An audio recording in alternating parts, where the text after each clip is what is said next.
Welp,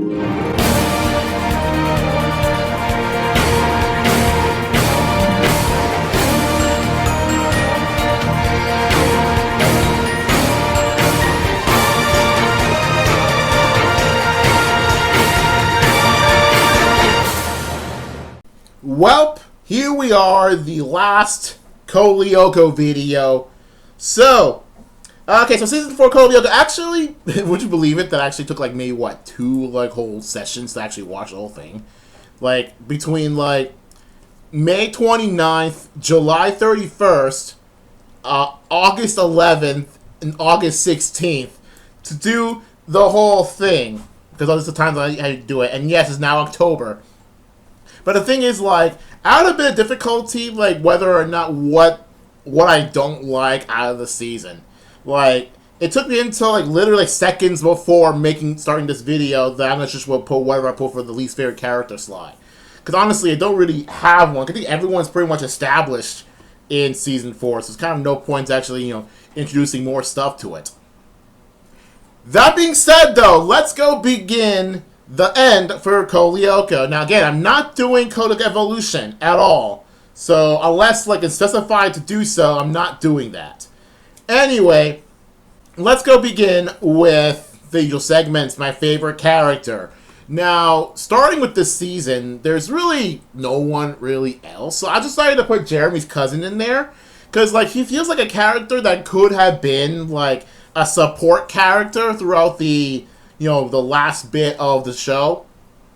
However, like, the thing is, plot demands that he be written down in the same episode. Honestly, I didn't see a reason to do so, because he was cool with everybody. Like, so there's no really seem to be a problem with him keeping a secret, for the whole supercomputer nonsense. Like, there was no reason for him to be written down in the same episode. He could just been like, oh, just have a cameo here and there in the last bits of the season. But that's not the case, so unfortunately, what are we going to do? Alright, so for my least favorite character, I don't really have a character in mind, because, again, everyone's already established. So, who would I put for the slot? Oh, what is this freaking spot here? I don't know, this is a weird spot here. I don't know where that kind of came from. Anyway, so here's the spoilers for the end, or more or less the end of the series. So, at the end, you might be thinking at the end, you think Xander would put some sort of, last gamble, like this, like, final boss of sorts. Like, what the team's gonna do, to actually finish everything off. What Xander does is summon a giant kaiju-like boss character to see if that could be the final, like, enemy, so to say. I don't know about you, but it looks ridiculous. Like, you think of all the things that Xander could do to beat the group, he sends in a big freaking monster. Just to take out a monster, weaknesses and all, but bigger. And probably are really more powerful, too. But, like, when I saw it, I was like, really? That's it? That's it? That's the final boss? So, yeah, tell me about that is the final boss. It feels like it's kind of stupid, honestly. I don't see the main reason for it. Otherwise, I kind of want to say the William clones that's been around earlier, because like I know the whole point of the William clone is to not blend in, to not stand out, just to blend in the background. However, it's been very clear throughout the season that it's not doing that very well. Especially when the actual William starts coming back. So, yeah, the William clone is not doing his job very well. Alright then. Now it's time for the main character ranking, the last main character ranking for the series. And not only this will be the character ranking for the season, but it's going to be the main character ranking for the whole series as a whole. Because I feel like the main character ranking hasn't really changed much, like, at all throughout the entire series.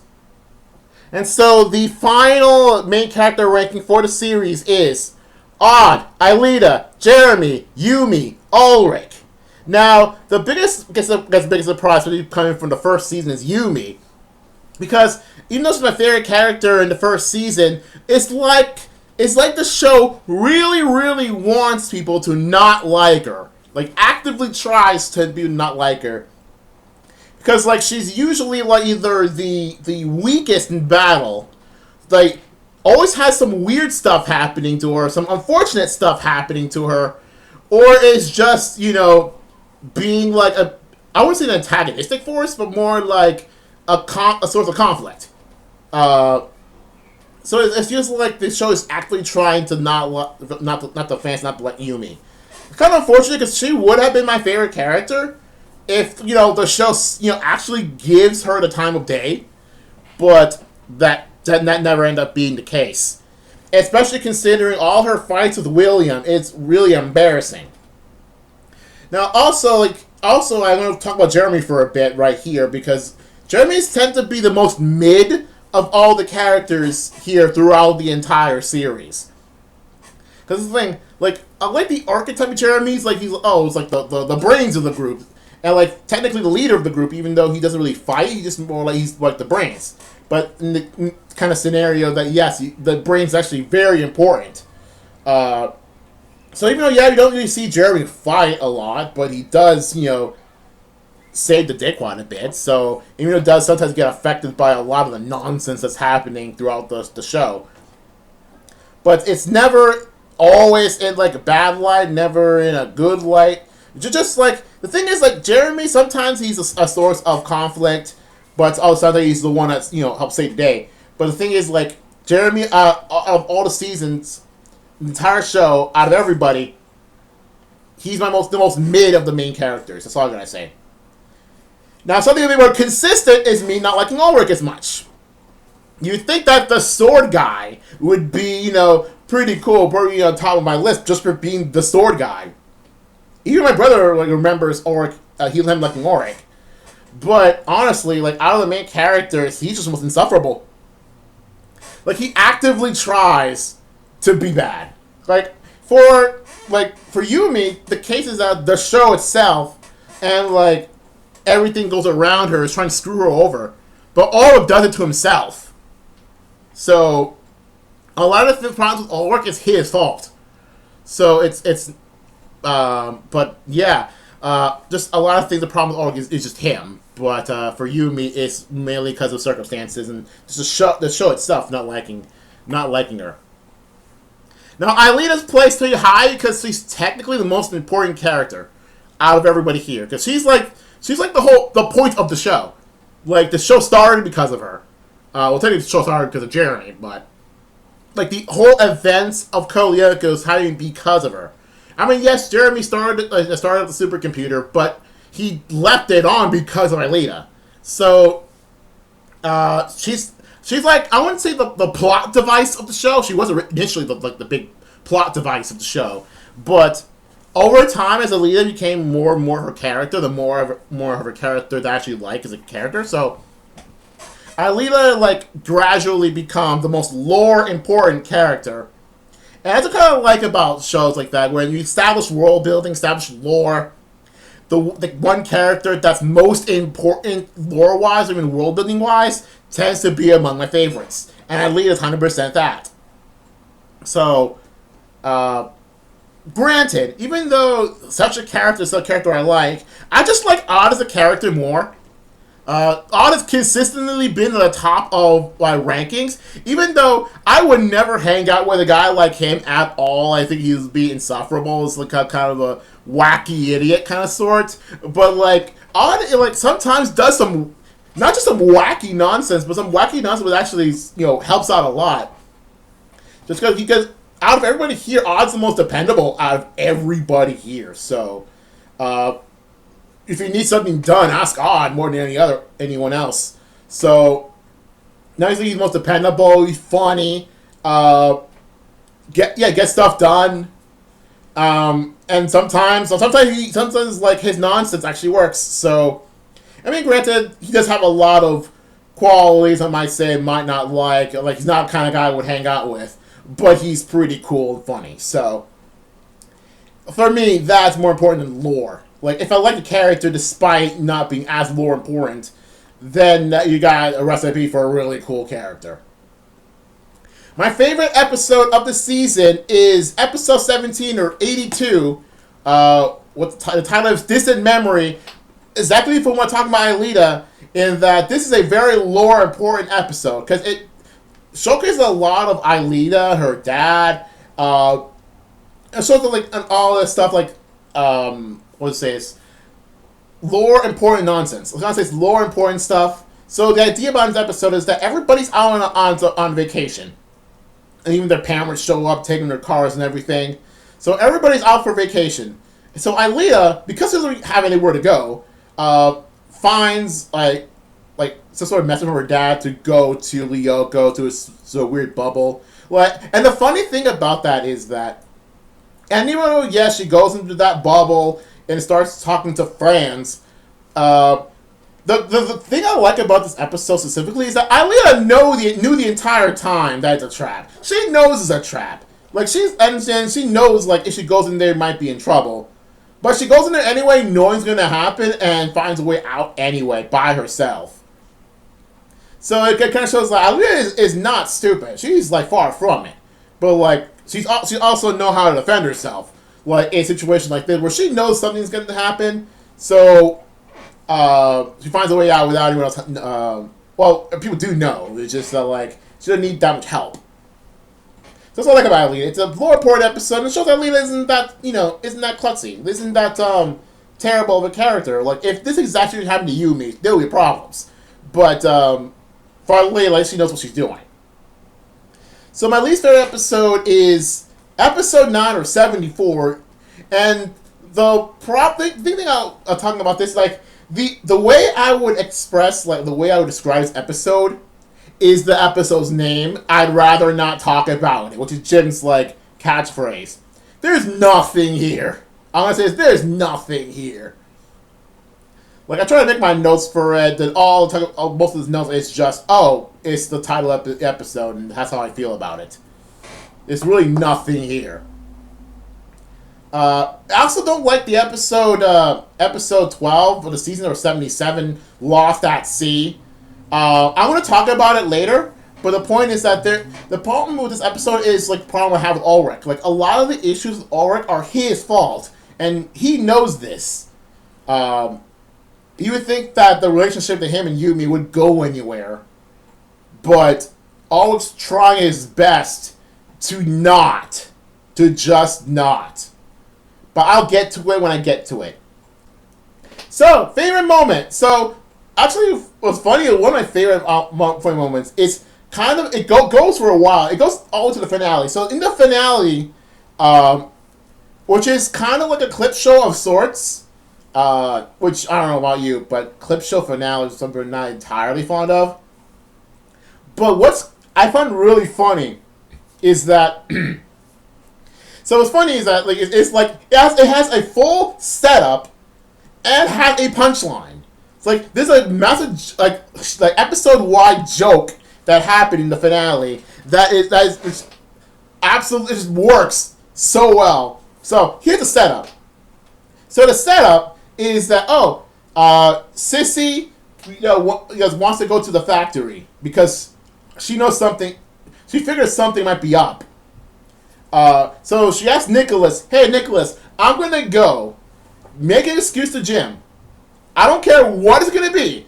Make one up." I think I'll go over there during gym class, but you guys are going to have to find some excuse for my being absent. What do you want us to say? I don't know. Just say the first thing that pops into your head. And so, when that gets brought up, Nicholas says to Jim that Sissy's absence is due to her going crazy. Does anyone know where Sissy is? She ran into some aliens and went totally crazy. After class, we'll go tell the principal that his daughter is crazy, and if she's not, it's detention for you on Planet Gym. And what's absolutely hilarious is that once Sissy comes back in the factory after knowing everything about the scene, everything about Jeremy's vlogs and everything going on with Lyoko, and Jeremy explains everything's ever happened throughout the series, Sissy goes to her dad, naturally. That makes sense. And she explains to him everything. And guess what happens? Let me go! You have to go to the factory! Yeah, Yes, darling, later. Right now, you obviously need some rest. Robot Army are going to destroy the planet! And then Jim is saying to Nicholas that he's sorry for doubting him. Huh. Looks like that poor kid Sissy really is off her rocker. I apologize, Polyakov. That is the most hilarious thing I've ever seen. I can't believe like a joke of this caliber becomes like an actual setup that happens, and all throughout the episode, the setup keeps bringing closer and closer to the climax, and then delivers a punchline. Like there was that awesome punchline. So that is probably one of the favorite moments. Not just in like the season, probably one of the favorite moments in the series. Is like a perfectly crafted joke. But one other thing, so that's a funny thing out of the way. So here's something kind of insane. So I'm going to talk about this a bit later too. But I just want to bring this up. This is like, what I'm about to say is the context we're about to say. So, in episode 14, or 79 I guess, so William, evil William, tried to fight off Odd and Yumi. Obviously, Yumi ain't handling it, but like Odd, who was like at the time trying to stop his brag because the episode's called Bragging Rights. There was like a challenge for Odd to just be more humble, trying not to be boisterous, so to say.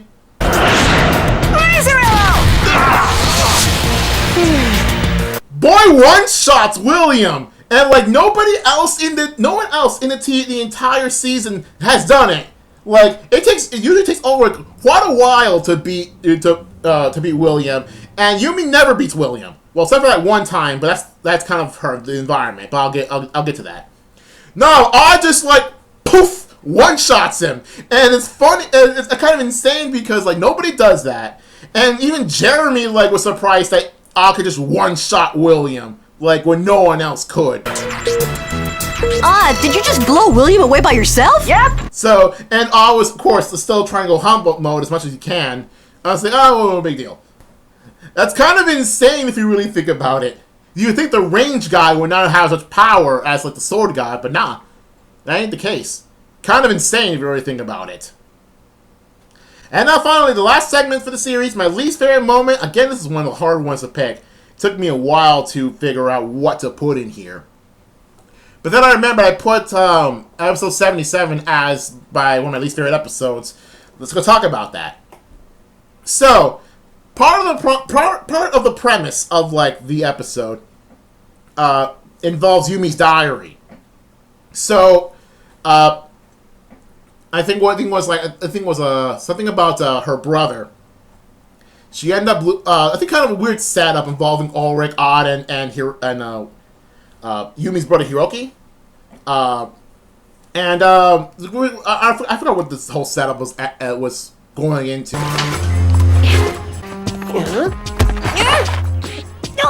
Sorry. Look, Yumi, okay, I got it. If I'm the one who gives the diary back, Yumi will still be angry with him. Yes, so? So what if we fix it up so that Hiroki finds the diary and gives it to Yumi himself? Ulrich, this is Yumi's diary. What? Yumi, I wanted you to know just how sorry I am for what I did. Thanks for bringing it back. So the whole idea is for like, was it for Hiroki or Ulrich to give it to Yumi, right? He doesn't do it. Why? Like, he wants a specific time to do it. But then, like, even Odd is like, part of questioning what's going on. Like, you probably should have done it. But the idea is like Ulrich is actively trying to delay any time possible, to not confess his love, so to say. But I just feel like that's a stupid moment. Like, it's really a stupid moment because it involves a lot of scenes. It's just not like, why do you keep doing this to yourself? That's probably what I'm saying. Why does he keep doing this to himself? All right, that's much like my favorite moment. Now it's time for a season-wide thing. So now it's time for the last thing I want to mention for this series. As I alluded to before, something about evil William, Xana William, and Yumi. So it's been like, throughout the entire season that Yumi cannot 1v1 him. Why the heck does the show insist of making Yumi 1v1 William, knowing that she'll never win? The only time that Yumi does beat William one-on-one is that she uses her telekinesis on a rock that she's been hiding behind and cause it to move and crush William. That is the only time she's ever beaten him. Every other time in the season, and there are a lot of times, by the way, that when Yumi 1v1s William, William always wins. And the show keeps putting the two together to fight. I don't get why they keep doing this. Like, you would think that by like the 5th time or so, that, okay, Yumi can't 1v1 him. Stop. Give the others a chance. I just feel like it's like, why does all the unfortunate things happen to Yumi? It's like, I want to like Yumi as a character, but all this nonsense prevents me from doing so. It's annoying. Yumi can't 1v1 William. Sure, I get it the first 2 times, and he does it twice in a row, and like just absolutely goes insane. That like, oh, we get it. Yumi can't beat him by herself. Stop. It's really annoying. So yeah, it's like, I get it. Yumi can't fight Big Sword Man, and then all could just one-shot him. What the heck is that? What the heck is that? Like, O's not supposed to be the strong one here. But with that bad note, I just want to say that, again, it's kind of cool rewatching this show, even though I've only watched like the first 2 seasons, so to say. Having seen the rest of the series, it's kind of cool, kind of refreshing. Going back to an older time. Kind of like the time when the episode where was it Ulrich or was it Odd who and Ulrich were playing DSs?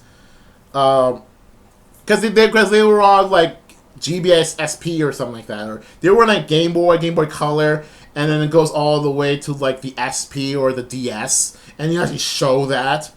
That's kind of cool. So yeah, going back to a simpler time, so to say. So that is it for Code Lyoko. I'm probably not going to do more of these opinions about shows for a while now, because I'm probably just going to delay as much as possible like this. But for right now, see you guys later for some other video.